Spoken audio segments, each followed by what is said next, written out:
Justice Bhushan Ramakrishna Gavai Bharat के 52वें मुख्य न्यायाधीश बन गए हैं। भारत के मुख्य न्यायमूर्ति श्री भूषण रामकृष्ण गवई। जस्टिस गवई देश के पहले बौद्धिस्ट और दूसरे दलित मुख्य न्यायाधीश बने हैं। मैं भूषण रामकृष्ण गवई जो भारत के उच्चतम न्यायालय का मुख्य न्यायमूर्ति नियुक्त हुआ हूँ। जो भारत के उच्चतम न्यायालय का मुख्य न्यायमूर्ति नियुक्त हुआ हूँ। और यह सूचना उस समय ज्यादा खास बन जाती है जिस समय ग्वालियर के एक न्यायालय में बाबा साहब डॉक्टर भीमराव अंबेडकर की प्रतिमा लगाने वाली जगह पर विरोध करते हुए कुछ वकीलों ने तिरंगा फहरा दिया और बाबा साहब की प्रतिमा नहीं लगने दी। वहीं दूसरी तरफ एक वीडियो वायरल होती है जब उत्तराखंड में एक मंदिर में दलित समाज के लोग नहीं जा सकते, इसलिए वो सड़क पर ही कुछ पैसा दान दक्षिणा चढ़ा रहे हैं, वहीं माथा टेक रहे हैं। उन्हीं के हाथ से छुआ हुआ पैसा दान में स्वीकार करके मंदिर में जा सकता है, मगर वो दलित मंदिर नहीं जा सकते। इसके बीच में जस्टिस बी.आर. गवई का देश का मुख्य न्यायाधीश बनना एक शानदार दृश्य दिखाता है। बाबा साहब डॉक्टर भीमराव अंबेडकर के सपनों का भारत बनता हुआ दिख रहा है। उसमें देश के सबसे उच्च पद पर एक बुद्धिस्ट दलित अब बैठेंगे। मैं भूषण रामकृष्ण गवई जो भारत के उच्चतम न्यायालय का मुख्य न्यायमूर्ति नियुक्त हुआ हूँ। जो भारत के उच्चतम न्यायालय का मुख्य न्यायमूर्ति नियुक्त हुआ हूँ। सत्यनिष्ठा से प्रतिज्ञा करता हूँ। सत्यनिष्ठा से प्रतिज्ञा करता हूँ। सत्य व निष्ठा की प्रतिज्ञा लेती हुई ये तस्वीरें और वीडियो आपको एक दूसरा पैगाम दे रही होगी। जिस देश में विंग कमांडर व्योमिका सिंह और कर्नल सोफिया कुरैशी जब देश में ऑपरेशन सिंदूर के लिए एक चेहरा बनकर के सामने आई, तो ऐसा लगा कि ये मनुस्मृति वाला भारत नहीं, ये संविधान वाला भारत बन रहा है। भारतीय जनता पार्टी जिसने कुछ साल पहले तक महिलाओं को सेना में आने के विशेष अवसर को रोकने की कोशिश की, बाद में वो पास हुआ और बाद में पता चला कि महिलाएं घर में कैद होकर के असूर्यम पश्चा नहीं होंगी।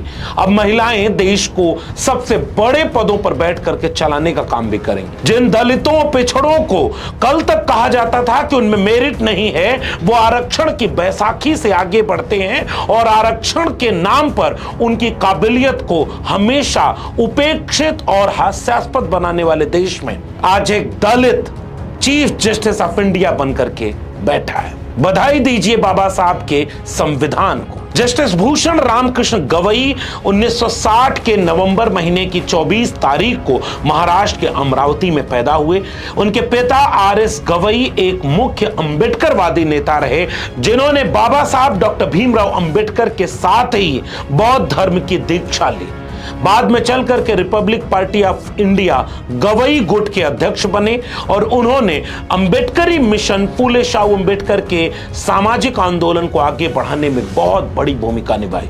विरासत से अंबेडकरवाद सामाजिक न्याय का विचार लेकर के आगे बढ़ने वाले जस्टिस बी.आर. गवई 16 मार्च 1985 को वकालत शुरू करते हैं। बॉम्बे हाई कोर्ट में पहले प्रैक्टिस करते हैं, बाद में नागपुर बेंच में संवैधानिक और प्रशासनिक मामलों में विशेषज्ञता हासिल करते हैं। 14 नवंबर 2003 को बॉम्बे हाई कोर्ट के अतिरिक्त न्यायाधीश नियुक्त होते हैं।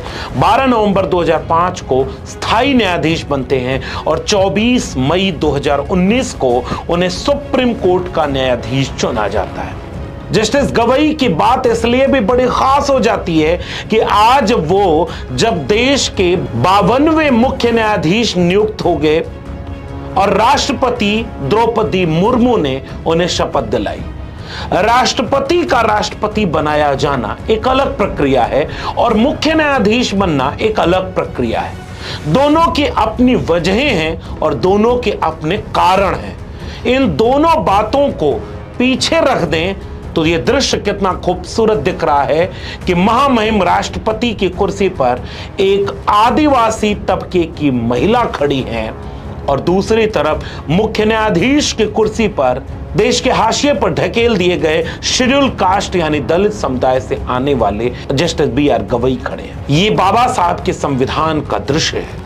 वरना कुछ लोग ऐसे आदिवासी महिला और एक दलित व्यक्ति को देश चलाने में बड़ी भूमिका नहीं देना चाहते थे। इस पर तो हम लगातार बोलते रहे हैं, लेकिन जस्टिस गवई का जस्टिस बनना बहुत अहम है।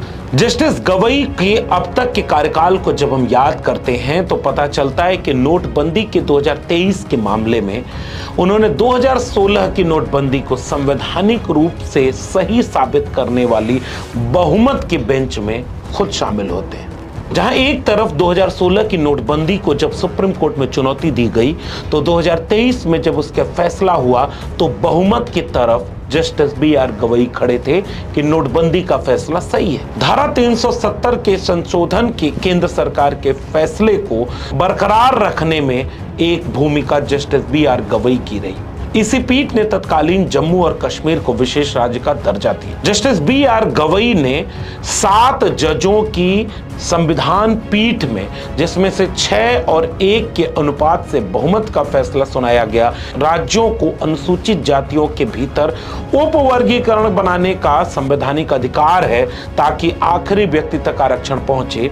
इसमें भी जस्टिस बी.आर. गवई इस फैसले के पक्ष में खड़े थे। यानी नोटबंदी से लेकर 370 और SC/ST में सब कैटेगराइजेशन, इनमें अगर आप जस्टिस बी.आर. गवई का अब तक का रिकॉर्ड देखेंगे तो वह रिकॉर्ड सामान्य नागरिक के कॉमन सेंस के खिलाफ है। मैं सामान्य नागरिक कह रहा हूं, सरकार नहीं कह रहा हूं। इसलिए जस्टिस गवई यहां अलग जगह खड़े हुए दिख रहे हैं। वहीं दूसरी तरफ एक जस्टिस गवई है, जो जस्टिस गवई उन 5 न्यायाधीशों की पीठ में शामिल हुए जिन्होंने पॉलिटिकल फंडिंग के लिए इस्तेमाल की जाने वाली चुनावी बॉन्ड योजना को रद्द किया। बुलडोजर एक्शन पर कड़ा संदेश देने का फैसला लिखने वाले जस्टिस बी.आर. गवई हैं। ऐसे कई मामले और रहे जिन्होंने देश की राजनीति में खासा असर डाला है। देश की कई बड़े फैसले जिसमें जस्टिस बी.आर. गवई शामिल रहे हैं, वे अब एक दूसरे जस्टिस बी.आर. गवई के चेहरे के रूप में हमारे सामने हैं, जिनसे देश को ज्यादा उम्मीदें। 52वें मुख्य न्यायाधीश बनने के बाद नवंबर 2025 तक के अपने कार्यकाल के पहले जस्टिस बी.आर. गवई के सामने कुछ मुद्दे इम्तिहान की तरह खड़े हों।